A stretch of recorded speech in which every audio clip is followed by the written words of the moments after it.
우리가 우리 자신만을 또 바라보고 우리 사람을 이렇게 살펴보면요, 사람은 참 잘 변하지 않는 것 같습니다. 사람이 변한다는 거 참 쉽지 않은 것 같아요. 그 3살 버릇이 8까지 간다라는 그런 속담도 있잖아요. 그러니까 어린 시절에 이렇게 좀 정해진, 이렇게 확정된 우리 사람의 모습이요, 8까지 참 나이를 먹기까지 변하기가 쉽지 않다라는 것이죠. 사람의 가치관도 그런 것 같습니다. 생각도 그런 것 같고요. 뭔가 어린 시절부터 이렇게 정해진 것, 자신이 습득하고 배운 지식들, 또 수많은 그 살아가면서 경험하게 되는 경험들이요, 우리 삶에서 이렇게 축적되어지면 그것이 삶에서 변한다는 것이 참 어려운 것 같습니다. 우리가 예수님을 믿어도 우리가 과거에 가지고 있던 그런 모습이 분명히 변한 것이 있지만 또 잘 변하지 않는 것도 우리 가운데 있다는 것을 발견하게 되는 것 같습니다. 이 욥의 세 친구와 욥의 이 대화가요, 계속해서 이어지는데 오늘 드디어 세 번째 논쟁까지 이제 이 대화들이 진행되어집니다. 첫 번째, 두 번째 대화들 가운데 특별히 오늘 엘리바스의 또 이 첫 번째 가장 처음 이 논쟁이 시작이었던 엘리바스의 세 번째 논쟁이 오늘 우리 본문 가운데 진행이 되어지는데, 뭔가 특별한 논쟁이 있을 것 같아 보이지만 사실 그 논쟁 자체의 의미는 크게 변한 것이 없다라는 것을 우리가 먼저 보게 되어집니다.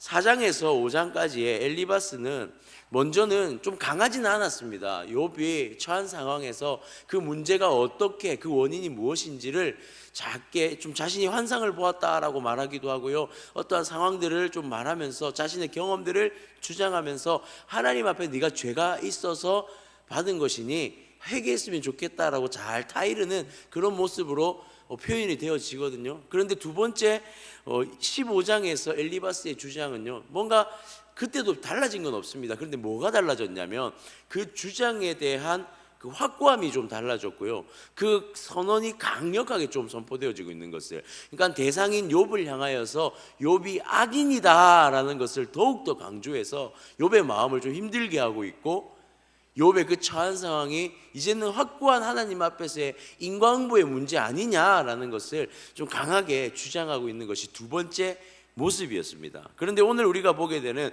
이 22장에 등장하는 세 번째의 대화에는 뭔가 또한 좀 다른 것 같아 보이지만 사실 이 세 번째 대화 또한 이 엘리바스가 자신의 주장을 더욱더 강력하게, 그리고 나아가서 이제는 욥을 정죄하기까지에 이르는 그런 모습으로 나타나고 있더라라는 사실입니다. 즉, 이 인과응보에 대한 이야기를 결코 놓지 않고 포기하지 않고, 또한 엘리바스는 자신이 그 경험한 선조들의 지혜와 어떠한 자신이 경험한 것들, 이제 그것을 매우 확정적으로 뭔가 논리적으로 펼쳐내려고 하는 시도가 오늘 우리 본문 가운데 펼쳐져 있더라라는 사실이죠. 그래서 오늘 우리가 이 엘리바스의 주장을 조금 눈여겨서 살펴보게 되어지면 마치 이제는 하나님이 법정에서 이 욥의 죄를 하나하나 낱낱이 드러내고 그것에 대해서 심판하고 있는 것이다라고 하며 자신의 주장이 마치 하나님의 주장인 것처럼 드러내고 있는 것을 보게 되어집니다. 4절에 보니까 이렇게 기록합니다. 하나님이 너를 책망하시며 너를 신문하심이 너의 경건함 때문이냐, 이렇게 표현하죠. 신문하신 것이 하나님께서 이미 너를 신문하셔서 판단하셨다라는 거예요. 하나님께서 신문하셔서 욥의 죄를 다 드러냈다라는 거죠.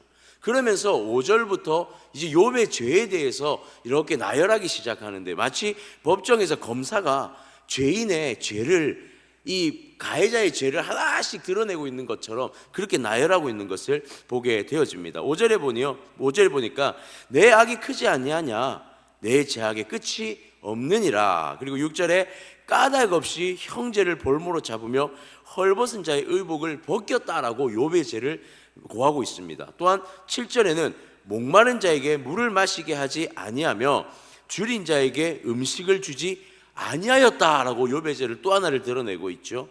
그리고 8절에는 권세 있는 자는 토지를 얻고 존귀한 자는 거기에 사는구나. 그러니까 욥이요, 자신의 그런 모든 부와 이런 것을 축적해서 자기 혼자 누리고 살고 있다는 거죠. 그리고 9절에 보니 너는 과부를 빈손으로 돌려보내며 고아의 팔을 꺾는구나. 지금 이 죄들을 하나씩 나열하고 있는데 이 죄들이 다 어떤 죄들입니까? 마치 욥이 자신이 가진 부와 명예 그 모든 것을 자기 자신을 위해서 사용하고 자신의 것을 위해서 다 축적하고 살았다라고 그렇게 말합니다. 즉 시대를 살아갈 때에 그 가진 욥에게 있어 요구되어지는 도덕적인 어떠한 것들이 다 결여된 삶을 살았다고 지금 엘리바스가 나열하고 있는 것이죠. 그것이 하나님 앞에서 법정적인 그러한 모습으로서 하나님이 이미 다 드러냈고 그 드러냄의 결과물이 바로 지금 욥이 당하고 있는 심판이다라고 오늘 욥에게 엘리바스가 마지막에 논쟁을 펼쳐 나가고 있는 것입니다. 이제는요 전혀 자신이 보지도 못하고 경험하지 못했던 것이 앞에 계속 있었다라고 말했던 이 엘리바스의 고백이 이제는 뭔가 자신이 정말 그걸 본 것처럼 이야기해내고 풀어내고 있더라는 것이죠. 마치 자신의 주장이 결코 틀리지 않았음을, 엘리바스는 자신의 주장이 지금 관철되는 것에 완전히 함몰되어져 있는 것을 보게 되어집니다. 이제는요 더 이상 욥이라는 친구의 고난이나 고통에는 전혀 관심이 없는 것을 보게 되는 것이죠. 그리고 이렇게 나열하고 있는 욥의 죄들이 결국에는 무슨 죄다라고 이렇게 결정짓고 있냐면, 하나로 모으고 있냐면 3절에 보니 내가 의로운 전능자에게 무슨 기쁨이 있겠으며 내 행위가 온전한들 그에게 무슨 이익이 되겠느냐. 한마디로 하나님을 경외하는 것에 소홀하고 있고 욥의 모든 이 도덕적인 죄에 대한 결여들이 결국에는 하나님의 경외함을 소홀히 여기고 경외함이 상실되어진 그러한 것임을 하나님이 판결했다라는 것입니다. 하나님이 다 판결한 것이다라고 확정짓고 있는 것을 보게 되는 것이죠. 결국 욥의 죄는 하나님 앞에서 심판대 앞에서 결정되어진 것이고 그것으로 말미암아 받고 있는 결과물이다라는 것. 결국에 모든 인간이 하나님 앞에 의로움으로 기쁨이 될 수 없으며 너의 죄 또한, 너의 모습 또한, 너의 경건함으로 보여지는 모습 또한 하나님 앞에서는 결코 경건함의 기쁨이 되지 못했다라고 결정짓고 있는 것을 보게 되어집니다. 저는요 오늘 이 엘리바스의 주장이요 사실 첫 번째와 두 번째의 주장과 그렇게 다를 바가 없는, 어쩌면 자신의 의지와 자신의 생각과 자신의 사상을 관철시키려고 하는 이 엘리바스의 모습에 우리가 좀 집중해 보았으면 좋겠습니다. 엘리바스에게 더 이상 욥의 상황은 중요치 않습니다. 무엇이죠? 사실 인과 응보와 권성징악에 대한 그런 부분을 강조하고 있긴 하지만 이제 더 이상 그것 또한 중요하지 않습니다. 엘리바스에게 중요한 것은 자신의 논쟁의 주장이 관철되어지는 것, 자신의 발언들이 욥 앞에서 승리하는 것에만 이미 초점이 맞추어져 있더라는 것이죠. 엘리바스는요 이것이 하나님의 것이다, 하나님께서 판결한 것이다 말하고 있지만 정작 하나님의 그 권위와 하나님의 것에는 그리 관심을 가지고 있지 않다라는 것입니다. 내 의견이 관철되는 것이 더 중요하다라는 것이죠. 사랑하는 성도님들, 우리가 이 엘리바스의 모습을 보면서 우리의 모습을 조금 살펴보았으면 좋겠습니다. 마치 자신이 가진 사상과 자신이 가진 가치가 절대적이라고 주장하고 있는 것, 그것이 어디서부터 온 것입니까? 자신이 가진 지식이죠. 자신이 가진 경험입니다. 그것에서부터 오는 그런 주장들이, 자신의 그런 주장과 사상들이 관철되어지고 세워지기를 원하고 그것들이 승리하기를 원하는 그러한 모습들이 여러분 신앙생활을 하고 있는 우리의 모습 가운데도 때로는 드러나고 나타나더라는 사실이죠. 우리가 분명히 하나님 앞에서 살아가고 하나님 앞에서 신앙생활을 해나가고 하나님 앞에서 사역을 해나가는데 간혹 우리의 모습 가운데 어떤 모습이 드러나냐면 우리는 하나님의 의를 가지고 하나님의 뜻을 가지고 사역하고 행하고 있는 것처럼 보여지지만 본질적으로 내 가치와 내 주장이 드러나기를 더욱더 우선시 여기며 나아갈 때가 있더라는 사실입니다. 그저 자신의 주장이 드러나기를 원한 것이죠. 내 의견이 완전하게 관철되어지기를 원하는 것이죠. 그러다 보니 어떤 문제가 발생합니까? 본질이 흐려지는 경우가 생기더라는 것입니다. 정작 지금 욥과 엘리바스의 논쟁, 사실 3차에 걸친 이 논쟁에 사실 이들이 본질적으로 바라봐야 될 것은 무엇이냐면, 이 죄가 어떤 죄로서 욥이 고난을 당했느냐가 문제가 아니라 욥이 당한 고난에 대한 위로와 욥이 당한 고난에 대한 같은 공감이 필요한 상황에서 이들의 주장은, 이들의 생각은 전혀 그것에는 더 이상 관심이 없어지고 본질이 흐려져 자신의 주장과 사상과 가치만이 세워지기를 원하는, 이제는 완전히 달라져 버린 그 논쟁의 본질이 사라져 버린 그런 논쟁을 이어가고 있더라는 사실이죠. 그렇게 본질이 흐려져 버려서 나아가는, 이제는 무엇을 향해 가는지도 모르고 어떤 대화들이 오고 가는지 사실은 잘 이해되지도 못하는 상황들까지 이 말씀 이후에 또 계속 전개되어짐을 보게 됩니다. 신앙의 방향도 사라지고요, 영적 분별도 사라지는 것이죠. 그것이 바로 사실 어쩌면 그것이 바로 우리가 오늘 이 말씀에서 보아야 할 본질이지 않을까 싶습니다. 여러분, 우리가 왜 기도합니까? 우리가 하나님 앞에 기도하는 것이 무엇입니까? 우리가 자신을 놓고 하나님 앞에 기도할 때 사실 가장 먼저 해야 될 기도는 바로 이런 기도이지 않을까요? 내가 지금 왜 이 신앙의 생활 가운데 이런 것들을 하며 달려가는지, 내가 왜 지금 이 위치에서 이런 것들을 하고 있는지, 이 왜라는 질문을 하나님 앞에 던지면서 본질을 찾아가고 하나님의 의와 하나님의 뜻을 발견해서 벗어나지 않는 방향으로 가는 것이 어쩌면 우리에게 너무나 중요하다라는 사실입니다. 자, 오늘 이 본질에서 완전히 벗어나버린 엘리바스의 이 주장은요, 이제 어디까지 이어지게 되냐면 바로 욥을 향한 정죄로 이어지는 것을 보게 되어집니다. 12절부터 20절까지 오늘 우리가 읽은 말씀에 보게 되어지면 12절에 하나님은 높은 하늘에 계시지 아니하냐, 보라 우두머리 별이 얼마나 높은가. 13절에 그러나 내 말은 하나님이 무엇을 하시며 흑암 중에서 어찌 심판할 수 있으랴. 빽빽한 구름이 그를 가린즉 그가 보지 못하고 둥근 하늘을 거니실 뿐이라 하는구나. 이 말을 해석하면 이런 겁니다. 하나님은 높은 곳에 계시고 하나님은 전능자 하나님이신데 욥이 지금 하나님을 잘못 이해하고 있다라고 말하는 거예요. 그러니까 욥이 이해하는 하나님을 엘리바스가 어떻게 표현해내고 있냐면, 욥은요 악인이고 그 악인들은 하나님이 그냥 그저 구름 위를 거니시는 분 정도로 이해하고 있으며, 하나님이 세세하게 인간의 모든 죄까지 다 그렇게 살피시는 분이 아니다라고 욥이 이해하고 있다라고 주장하고 있는 것입니다. 그래서 15절에서 이렇게 쭉 보게 되면 내가 악인이 밟던 옛적 길을 계속 지키고 가려느냐, 그들을 때가 이르기 전에 끊겨버렸고 그들의 터는 강물로 말미암아 함몰되었느니라. 17절에 보니 그들이 하나님께 말하기를 우리를 떠나소서 하며 또 말하기를 전능자가 우리를 위하여 무엇을 하실 수 있으랴 하였으나. 이 무슨 말입니까? 이게 무슨 뜻이죠?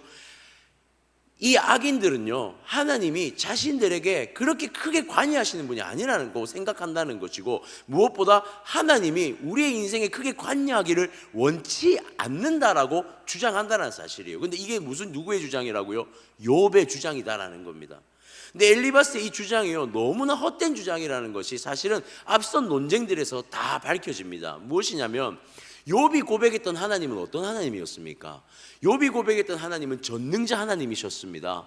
하나님은 나를 다 살펴보시는 분이라고 욥이 고백했고요, 그리고 그 하나님께서 이미 나에 대해서 다 아실 것이니 너희는 입을 열지 않았으면 좋겠다고 말했던 것이 바로 욥이었습니다. 그러니까 이 엘리바스와 친구들은 더 이상 욥의 말에 관심조차 가지고 있지 않은 모습을 보여주고 있더라는 것이죠. 욥이 앞서 어떤 논쟁을 펼쳤는지조차 관심이 없더라는 것입니다. 그저 자신이 판단한 욥을 자신의 관점에서만 표현해내고 있더라는 것이죠. 그리고 21절부터 30절까지는요 욥에게 요청하고 있습니다. 21절에 볼까요? 너는 하나님과 화목하고 평안하라. 그리하면 복이 내게 임하리라. 회개하고 돌이키라는 것이죠. 22절에 볼까요? 청하건대 너는 하나님의 입에서 교훈을 받고 하나님의 말씀을 내 마음에 두라. 너에게 하나님의 말씀이 없다라는 것입니다. 더 이상 욥에게 하나님의 말씀이 없는 상태에 네가 놓여져 있다라고 말하고 주장하는 것이죠. 그러면서 23절에 내가 만일 전능자에게로 돌아가면 내가 지음을 받을 것이며 또 내 장막에서 불의를 멀리하리라. 회개에 대한 촉구가 이어지고 있습니다. 그런데요, 욥에게 지금 무슨 회개가 필요할까요? 실상 욥은 끊임없이 하나님 앞에서 그 주장을 해왔습니다. 자신이 하나님 앞에서 하나님이 다 증명해 내실 거라고. 그런데 지금 엘리바스는 자신의 그 주장과 가치와 사상에 함몰되어져서 결국에는 욥을 정죄함과 더불어서 회개까지 촉구하고 있는 그런 모습을 보여주고 있는 것이죠. 그렇게 쭉 30절까지 욥에게 이 회개를 촉구하며 돌이킬 것을 요구하고 있습니다. 그렇습니다. 이미 자신의 사상에, 자신의 가치에 함몰되어져 버린 그 본질이 다 사라져 버린 엘리바스의 주장에는 더 이상 들을 귀도 없고요, 더 이상 바라볼 영적이 분별할 눈도 안목도 사라진 것을 보게 되는 것이죠. 친구의 처한 환경, 상황 중요하지 않습니다. 고난이 전혀 중요하지 않습니다. 이 엘리바스의 주장을 계속해서 들여다보는데 어쩌면 이런 모습으로까지 보여지기도 하더라고요. 횡설수설하는 느낌. 앞서 욥이 주장했던 것까지도 다 망각해버리는, 지워버리고 있는, 횡설수설하는 듯한 그런 느낌까지도 받게 되는 그런 엘리바스의 주장이지 않나, 그런 생각까지 들게 하더라는 것이죠. 사랑하는 성도님들, 우리가 하나님 앞에 나가서 해야 할 기도가 바로 여기에 있다라고 저는 그렇게 생각합니다. 우리가 나 자신을 놓고 하나님 앞에 기도해야 할 본질이 바로 여기에 있더라는 것이죠. 우리가 하나님의 눈으로 하나님 지금 처한 상황을 바라보고 하나님의 마음으로 주변을 살펴야 하는 것이 바로 우리 그리스도인입니다. 우리가 가져야 할 안목은 하나님의 눈이죠. 우리가 가져야 할 마음은 하나님의 사랑의 마음입니다. 근데 이것이 우리에게서 상실되는 순간 우리는 본질적인 방향을 상실하게 되고요, 가치를 상실하게 되더라는 것이죠. 그리고 우리는 끊임없이 그러한 잊어버린 그러한 가치를 상실해버린 우리의 모습 속에서 결국 무엇이 나옵니까? 정죄가 나오더라는 거예요. 정죄가. 우리 스스로 판단해버리고 우리 스스로 그것을 판단한 것에 의한 상대에 대한 정죄들이 쏟아져 나오기 시작하더라는 것입니다. 지금 내가 잘 달려가고 있다고 느껴질 때가 있습니다. 나는 지금 참 열심히 하고 있다고 느껴질 때가 있습니다. 아마도 이 엘리바스와 더불어 이 세 친구는요, 자신들이 그 어릴 때부터 보아왔던 조상들의 지혜와 여러 가지 경험들을 통해서 자신들은 잘 갖추어져 있다라고 생각하고 있을 것입니다. 그러나 잘 가고 있다고 생각되어질 때 하나님의 사람 우리 그리스도인들은 그때에 기도해야 할 줄 믿습니다. 왜냐하면 우리의 눈이 정말 하나님의 의와 하나님의 뜻을 생각하며 바라보고 있는지, 또는 우리의 마음이 하나님의 사랑의 마음을 품고 나아가고 있는지 지금 이때에 우리가 점검해야 하더라는 사실이죠. 우리가 하나님 앞에 처음 설 때의 우리의 존재의 모습이 어땠습니까? 우리가 하나님 앞에 처음 돌이킴을 경험했을 때 우리가 제일 처음 경험한 게 무엇입니까? 내 존재의 부족함에 대한 발견이었지 않습니까? 내가 하나님 앞에 죄인이라는 사실을 깨닫고 내 의가 내 안에 충만하고 내 의가 내 안에 가득 찬 나의 모습을 발견했을 때 우리가 처음 하나님 앞에 드렸던 것이 바로 회개였지 않습니까? 하나님 앞에 내가 아무 존재의 가치도 없는 존재라는 사실을 깨닫는 것. 그리고 하나님을 만남을 통해서 우리에게 어떤 은혜와 역사가 일어납니까? 우리 안에 비워짐의 역사, 회개를 통해 비워지는 역사가 있고 하나님의 의와 하나님의 뜻이 우리에게 완전히 채워지는, 그것을 우리가 먼저 경험했던, 하나님 앞에 서서 처음 경험했던 것이지 않습니까? 믿음 있는 자의 첫 사랑의 경험이 바로 저는 그것이라고 생각합니다. 그렇다면 우리가 하나님 앞에 기도해야 될 것이 바로 이것인 것이죠. 하나님 앞에 나의 의와 나의 주장들이 관철되어지기를 끊임없이 주장하는 그것이 하나님과의 처음에서 나를 비워내신 하나님의 은혜가 필요하다는 것을 우리가 조금 기억했으면 좋겠습니다. 우리의 본 모습은 너무나 연약하고 부족한 모습이라는 거예요. 그래서 우리에게 하나님의 뜻과 하나님의 의가 채워지지 않으면 끊임없이 우리는 그 방향을 잃어버리고 우리는 본질을 상실하고 누군가를 정죄하는 모습으로 남게 되더라는 것입니다. 사랑하는 성도님들, 오늘 이 새벽에 우리는 이러한 기도가 우리 입술 가운데 고백되어졌으면 좋겠습니다. 오늘 한 날을 살아갈 때에도 하나님, 우리 안에 하나님의 의와 하나님의 뜻이 가득하게 채워지고 하나님의 눈으로 세상을 바라보고 하나님의 사랑의 마음으로 이웃을 바라보는 그런 마음이 우리 가운데 채워졌으면 좋겠습니다. 내가 돌보아야 할 대상이 누구인지를 바라볼 수 있는 그것, 그리고 그 대상을 향해 내가 마땅히 행해야 할 것이 무엇인지, 내 주장과 내 의견으로 그들을 정죄하는 것이 아니라 하나님의 사랑으로 품어줄 수 있는, 위로할 수 있고 공감할 수 있는 그런 우리의 삶이 되었으면 좋겠습니다. 그렇습니다. 오늘 우리가 살아가는 한날 하나님의 눈이 띄어지기를 원합니다. 하나님의 영안으로 우리의 이웃들을 바라보기를 원합니다. 그렇게 살아갈 때에 오늘 한날의 우리의 삶이 하나님의 기쁨이 될 것이고, 또한 하나님의 놀라운 은혜의 역사들이 우리의 삶 가운데 펼쳐질 것을 믿으면서 그렇게 나아가는 우리의 삶이 되기를 주님의 이름으로 축복합니다.